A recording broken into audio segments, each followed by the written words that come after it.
I think a core element in suffering is the sense that you're alone with something. So when you can see that, oh, there's a normalization, other people also have these feelings or have these struggles or similar struggles and challenges, you feel less alone with it.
Inn i millenniumsåret 2000 så satt de i fengselet i Bergen. Og når alle andre, helt sikkert, utenfor murene feiret det nye millenniumsåret med å fargelegge himmelen med nyttårsraketter, så satt de der helt inne alene og lurte på hvorfor i all verden hadde de havnet her. We are a species that need to relate all the time. We need to be in groups and we wanna feel like we belong somewhere. Growing up as a double minority, both being ethnically different and also gay, it was that loneliness was, even though I had a lot of friends, I still felt lonely. I still felt alien because I didn't have anybody to relate to in that way. Når du ikke en lovlig person i landet, du føler ikke deg en del av samfunnet. Du lever i samfunnet, men du føler ikke deg en del av samfunnet. Hele samfunnet for deg er en familie, som en foreldre. Inni dine familien, pappa liker ikke deg, mamma liker ikke deg. Du har ikke nok mat å spise, du har ikke noe økonomisk støtte for deg å passe på deg. Through elementary school and middle school, I had long periods, bouts of time being very much alone. I had a route that I walked all through the school ground in the recesses because I didn't have anyone to be with at the recess. So I just walked this round again and again until recess was over and the bell called and we were supposed to go back into class. At the end of that first reunion, all the children left with their parents. My mother didn't come. She had a very big problem on that day and she couldn't make it. So I stayed there in an empty room and then outside the school and waited for my mother and she didn't come. I was overwhelmed mostly with this emptiness. Okay, so I find a role where I can be angry, I can sort of, vent those frustrations and things, and it can upset the family, it can give me a sort of power and a role and things, but I felt very empty. No sense of meaning or worth or why I should be here and, what's my place in the family. Loneliness is actually a sign that there is something wrong with our social network. So loneliness is a heartful feeling that is actually attributed to a discrepancy between they call it the achieved social contact and the expected social contacts that you have in your life. So as a child, I just grew up feeling wrong. As I got a little bit more mature or understood a little bit more, that turned into feelings of feeling unloved, unlovable, unwanted. Just putting the pieces together of why doesn't mum hold me? Why doesn't she say that she loves me? Why doesn't she show me care and attention? Of course, I had food. We had a house to live in. But the emotional connection with my mother was just never there for me. It wasn't something I talked about. I didn't tell anybody. It was inside me because I thought I was the only one having this problem. What people saw was this guy named Julius who was outgoing, he was funny, and he was laughing and doing all he could to get acknowledged from other people. So I needed to give them a person that I knew they would like so they could acknowledge me, so I didn't feel so bad about myself. So loneliness is also an unpleasant feeling where you feel, isolated, alone. You don't probably have a solid connection with people. You also feel like you're not understood by other people. You feel like you are unwanted. Actually, maybe you don't have anyone to talk to. So also loneliness is associated, is a positive association with depression. Man føler seg ubrukelig, samtidig som man synes synd på seg selv. Man kan jo tidvis sitte uten å ha noen særlig følelse av seg selv også, at man føler seg mer som et tomrom, at man ikke har noen ting, liksom. Hverken innvendig eller utvendig. I had a night where I walked up to a bridge and sat on the bridge and really thinking about taking my own life, because it was like my inside were exploding of bad feelings. I couldn't puke them fast enough up and talking about, because there was always something new coming up. I've got 2 friends here in Norway from England who went through the same period. And whenever we get together, we have to have a drink and say, did we really expect to be here now?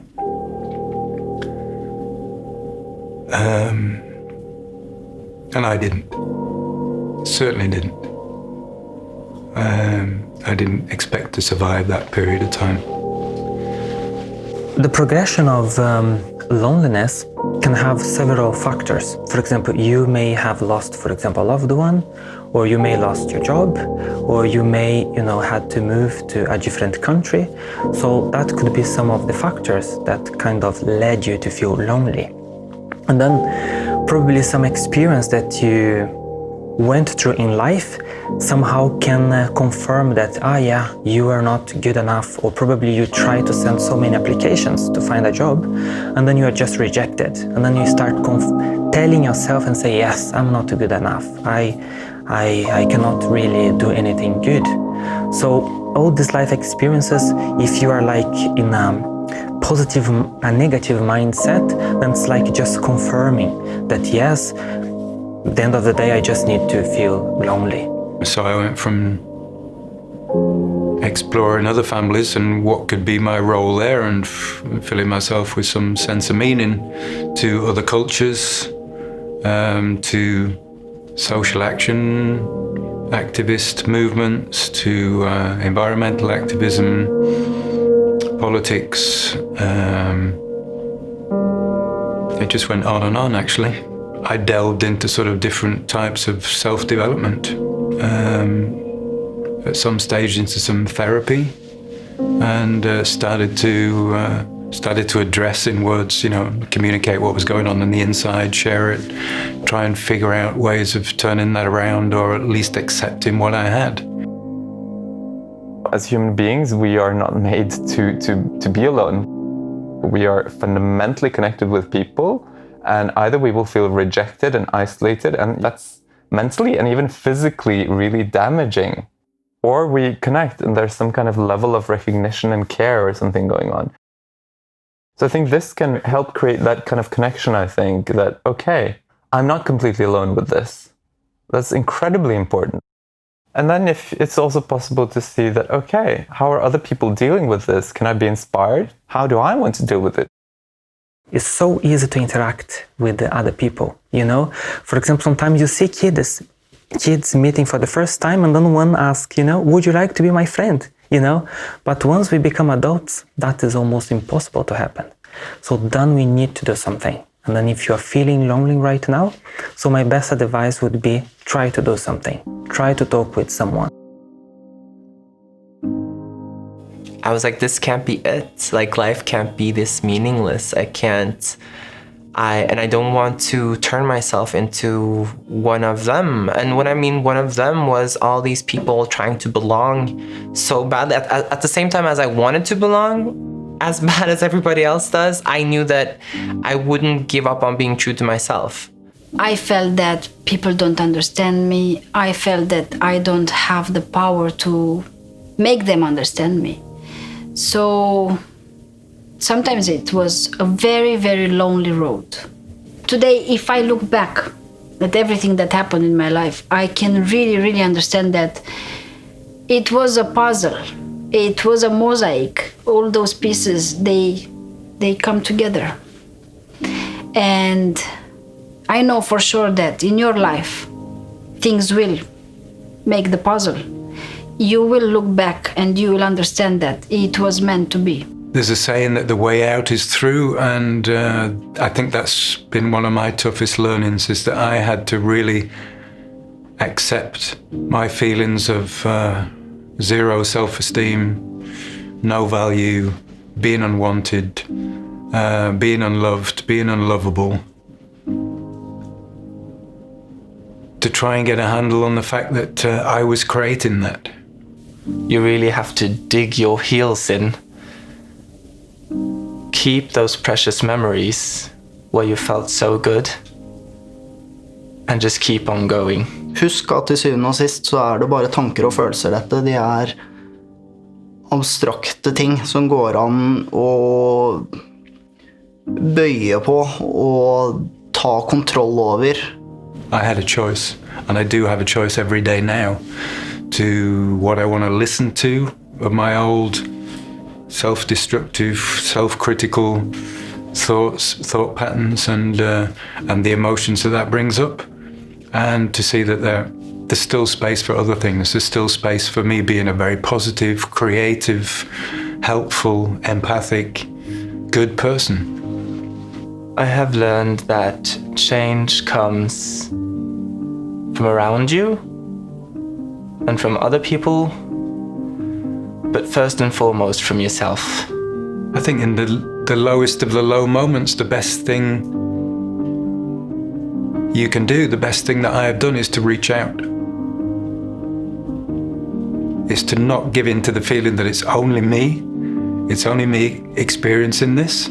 Put words on your feelings to let them out, because the first time I put words on my feelings was the first time I felt like I could breathe, and I finally understand myself just a little bit more.